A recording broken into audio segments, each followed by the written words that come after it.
The question is it good if robots take our jobs? And the easy way to win this debate would be to point out that this has already happened once, and it was very good. One thing few people know about me is that in the summer before my senior year of high school, I signed up to work for a minimum wage in Texas, picking cotton by hand for an agricultural research project. It was not fun. And I'm very glad that robots have taken that job. And 90%... Have they? Agriculture is almost entirely automated, and 90% of humans used to work on farms. They used to have jobs similar to what I had, backbreaking, stultifying labor in the fields, or equally stultifying labor in the home preparing things for the people who worked in the fields. And it was not fun. You know, humans got by. We survived the long night of the agricultural age, but we got out of it, and we now do better things, and you'd rather be here than farming. So that's kind of the easy case to make, but I was told no nuance. But first I just want to bring a little perspective here and say, imagine a world where robots don't take our jobs, and we just keep living like we did in the 1990s forever, you know? I like the world of Seinfeld, it's fine. I like the world of Friends, it's fine, even though the show is badly written, but I liked that kind of life, but imagine that's as good as it gets. Imagine that the same thing that you do today, going to work and doing every day, is what your children do and your grandchildren do and all their children do, and this is as good as it gets. That's a world where robots don't take any of our jobs. Okay, but the question is it good if robots take all of our jobs? Should robots take all of our jobs? Thank you. Should robots take all of our jobs? And so this is what happens when you ad-lib your speech. So the answer is yes, because it is really difficult to imagine. If you think about it carefully, it's very difficult to imagine a future that's realistic where it's actually bad. So everyone thinks, okay, what if we all become like horses and we become obsolete and blah, blah, blah. But if you think about it, this is, it makes for a great sci-fi story, but it's a little silly. Imagine that robots take all of our jobs. Imagine that robots write all the Substacks. Robots do all the economics research. Robots do all the emceeing at debate shows. Robots are all the doctors and all the lawyers and do all the manufacturing and all the transportation, and robots do all of these things. And nobody has a job and everybody's really, really poor. Who's buying the things?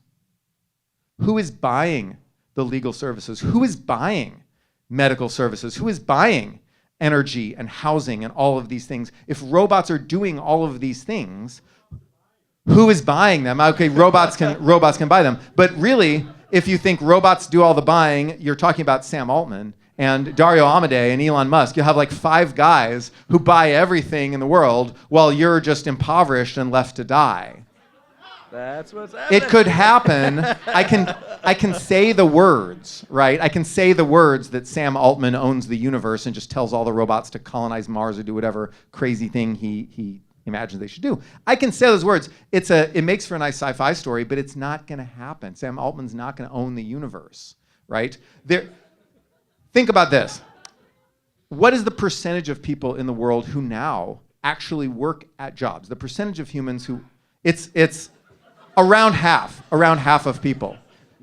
Somehow we've reached a world where only half of people really work at jobs per se. The people who don't work at jobs, they do some work in the world, but only half of people have jobs. Somehow we've gotten there without an apocalypse and with a society that's not too much less egalitarian than what we used to have before. And to imagine this apocalypse where humans turn into horses requires us to imagine that at some point that this process that we've known all our lives that has given us every good thing in our entire life will go catastrophically into reverse. That labor-saving technology at some point was better and better and better and better and better, and then somehow everything just crashes and it's ultimately horrible. There's this cliff that we all fall off of, and it makes a nice science fiction story, and it's worth thinking about. It's worth thinking about because we want to think about things like, should we give people basic income? Well, yes, of course we should. Should we give people... it's worth thinking about these things, but it's at the end of the day, it doesn't look like the way things have been going in the past, where things have just been getting better and better from robots taking more and more of our jobs. Okay.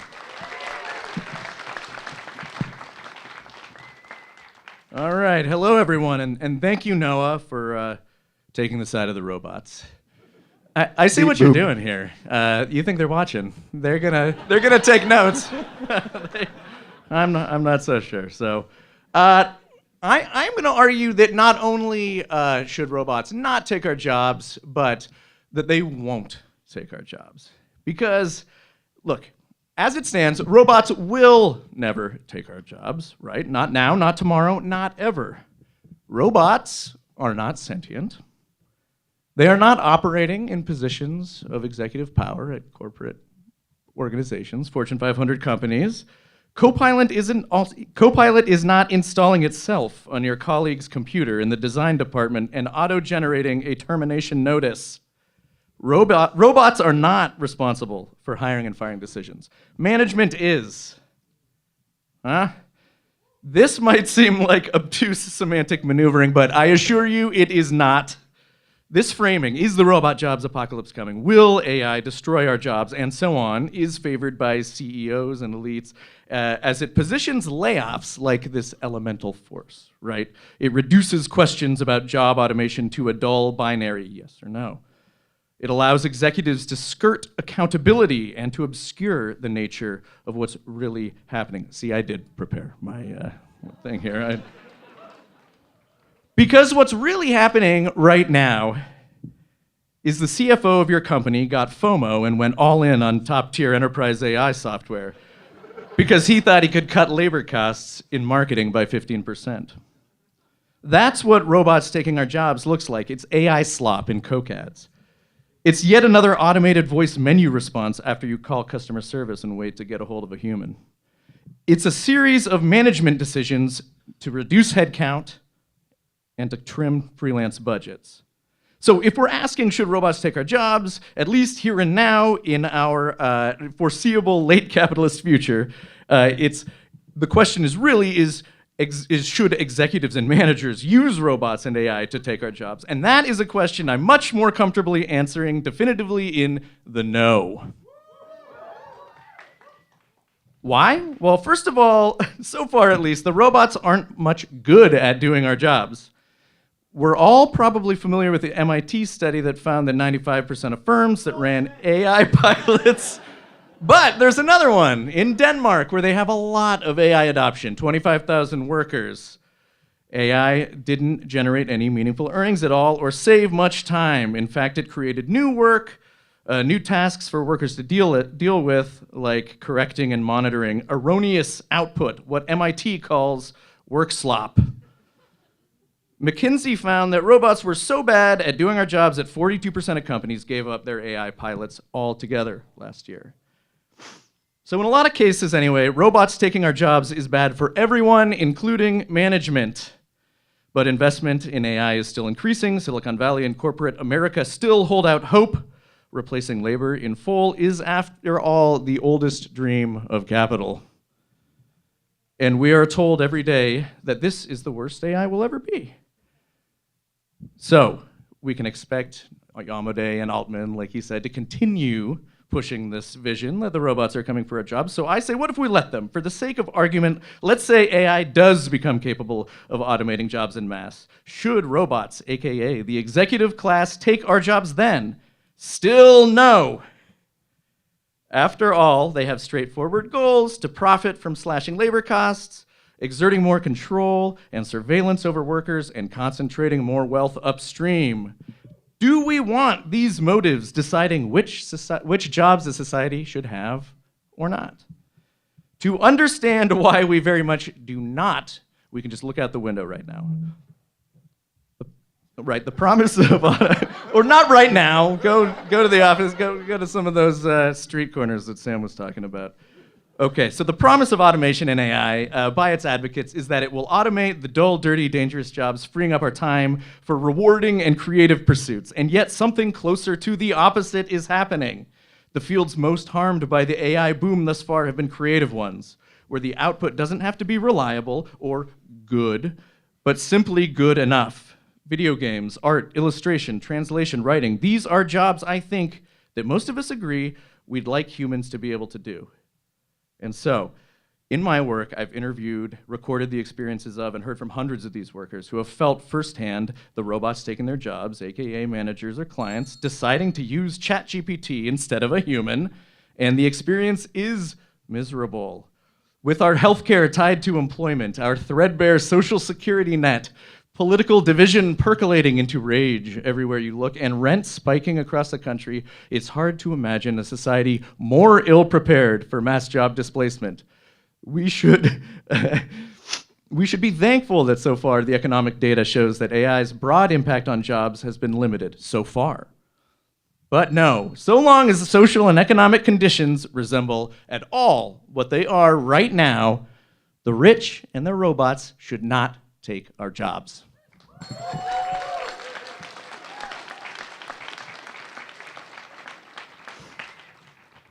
All right, so if the argument here is that robots, meaning generative AI tools, are not very good yet, and they suck so much, and they, what if they could actually do good work instead of work slop? Well, then I kind of agree.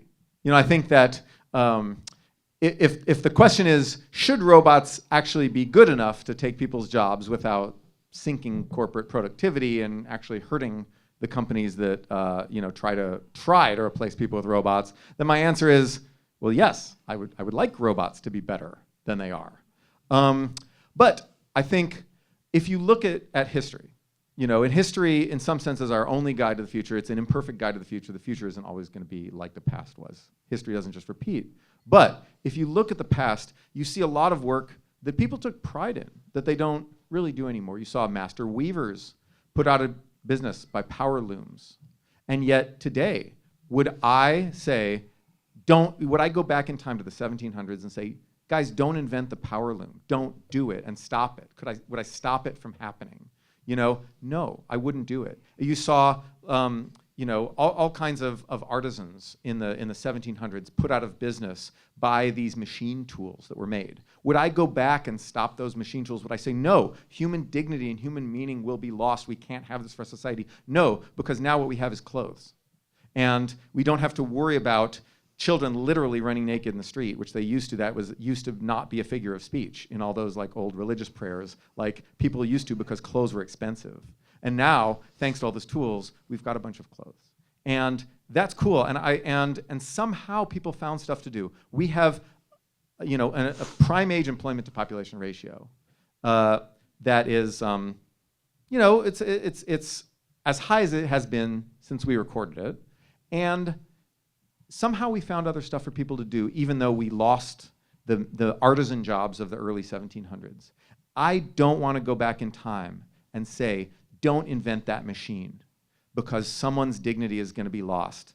I understand that society gets disrupted. I understand that when people move off the farms into the cities, there's dark satanic mills and there's crowded tenement houses and there's all these problems. And I understand that society always has to adapt, and that we have things like unions, and that we have things like minimum wages and child labor laws and product safety laws, and we have all of this massive social apparatus to spread the benefit of the robots that we invented 100 years ago, 200 years ago. But we did. We did have those social innovations, and we will again. And we will the next time too. And I would not go back in time and say, don't invent those things. There's nothing that I will go back in time except, I don't know, maybe nuclear weapons or something. But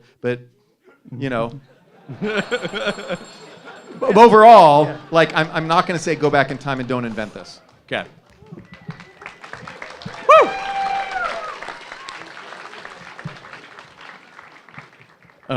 Noah, I am so glad you brought up the Luddites. Those are my boys.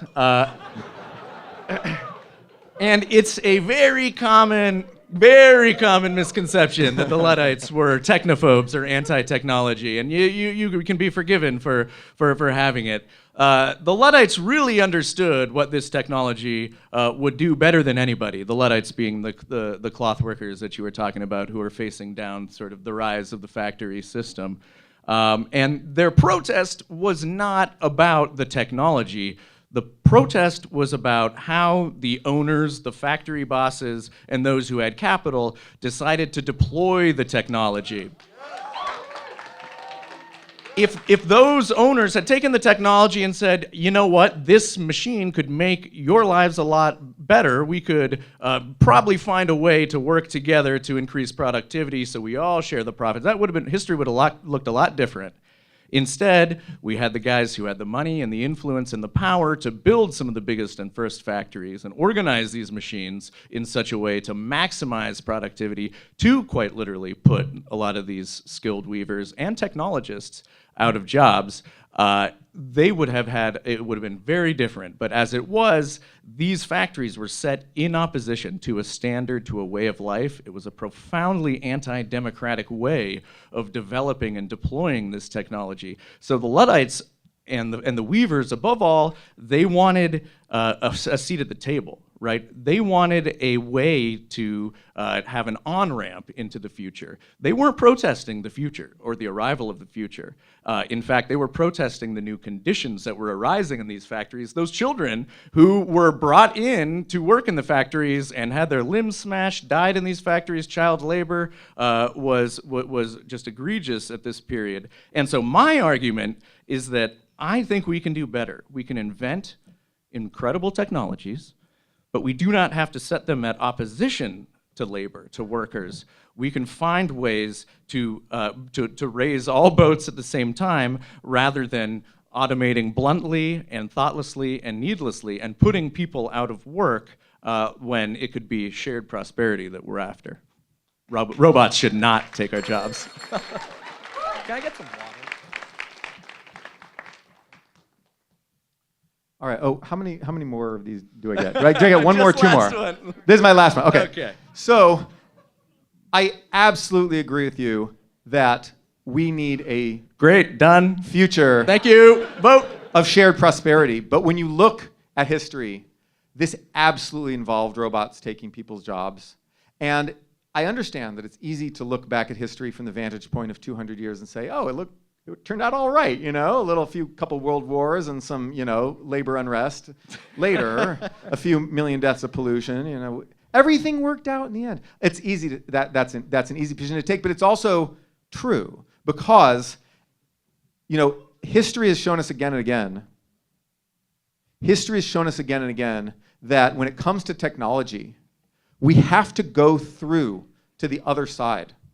We have to figure out when new technologies are created, there is never an option to say, we choose not to use those new technologies. Various actors. That's a longer question. Corporate labs, universities, independent inventors. Anyway, there has never been a choice to say, do not use these things. We have always, they didn't work. We have always chosen to evolve our social institutions and figure out a way that society can work with the new technologies. Because once, manufacturing automation, machine tools of various sorts absolutely did take tons of jobs, not just once, but many, many times. And yet society evolved institutions to deal with this. We evolved things like labor unions. We found new jobs for people to do in offices. We found new jobs. We had standards so that the people who did all those new jobs would get good pay. And we will do this again. Because we always have in the past. I'm not being flippant and saying that it's going to be easy to evolve new social institutions, but I'm saying that we've done this again and again, and we will do it. There is no reasonable future. There is no foreseeable future in which Sam Altman and Dario Amodei and their army of drones lord it over the rest of us, and we're starving in the street. We will evolve social institutions that allow broadly shared prosperity, because in an age of abundance, in an age when technology creates of abundance, like that abundance will be shared.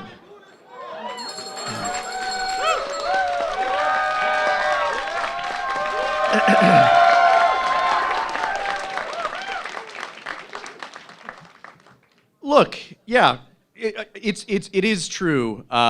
that after many years of struggle and suffering and immiseration, that in the Industrial Revolution, workers organized and rallied and finally won the right to unionize, won the right to vote, won the right to restrict child labor laws, and won the right for child labor laws, rather. Does it have to be this way? Do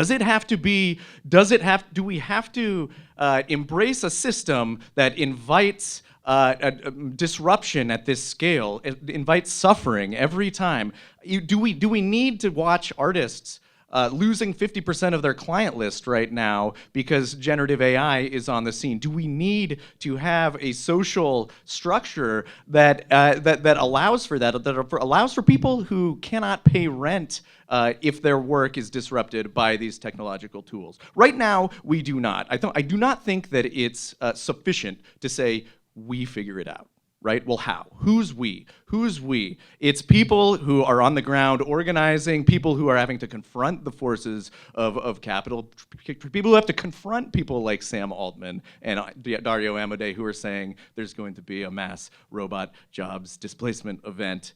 And we need to understand that until we fundamentally change the way that we approach these issues, both with the deployment and development of technology, both in granting workers a say over the ownership, over the decisions, in how that technology affects their lives, giving them real power, until we transform the politics of technology, we are going to see this play out again and again and again. And it's very easy for an economist to say, well, some jobs will be lost, but more will be created, and all things will work out in the end.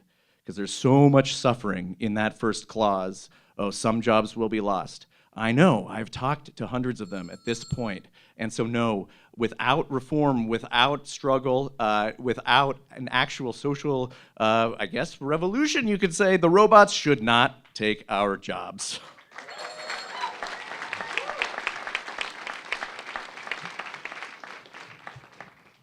No. I couldn't get it off, so I kind of stood awkwardly the whole time. This came up. Amazing. I look forward to the day that we can all come gather around and watch a bunch of robots take pot shots at each other in a nightclub. It's going to be great. Thank you guys so much for debating. It is time to vote, as you guys know. Once again, I'm going to ask you to cheer as loud as you can for the person who you think made the better argument, not the person you already necessarily agreed with. So go person by person, and when it's time, make some noise. So, if you think that Brian made the better case, that robots should not take our jobs, please make some noise.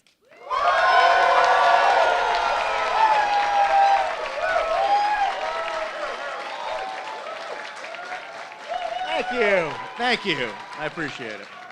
My automated applause system's coming in. Oh yeah, they're coming. I mean, we invented those back in the day. You know, TV has mastered automated applause. Yeah, of course. Okay. And if you think that Noah has won the debate, that robots should in fact take our jobs, please make some noise.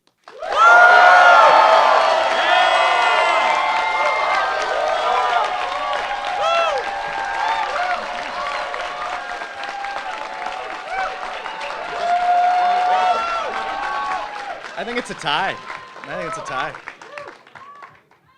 Okay. I do think that, once again, San Francisco, with its masochism, so excited for robots to take all of our jobs. Welcome to the unemployment crisis, Noah Smith. As your prize, I owe you a position of employment at Substack Inc. I'm going to read it aloud for the audience. This IOU may be redeemed for one position of employment at Substack, only in the unlikely, purely theoretical, and cosmically improbable event that artificial intelligence automates all human labor, and your debate victory is recognized as legally binding by our future robot supervisors. Substack Inc. reserves the right to fulfill this IOU with an equivalent item of equal or lesser existential value, including but not limited to a firm handshake, a knowing nod, or a complimentary upgrade to the sentient writer plan should robots decline to honor employment contracts with humans. Void were prohibited by robots, humans, or cosmic irony. Congratulations, Noah.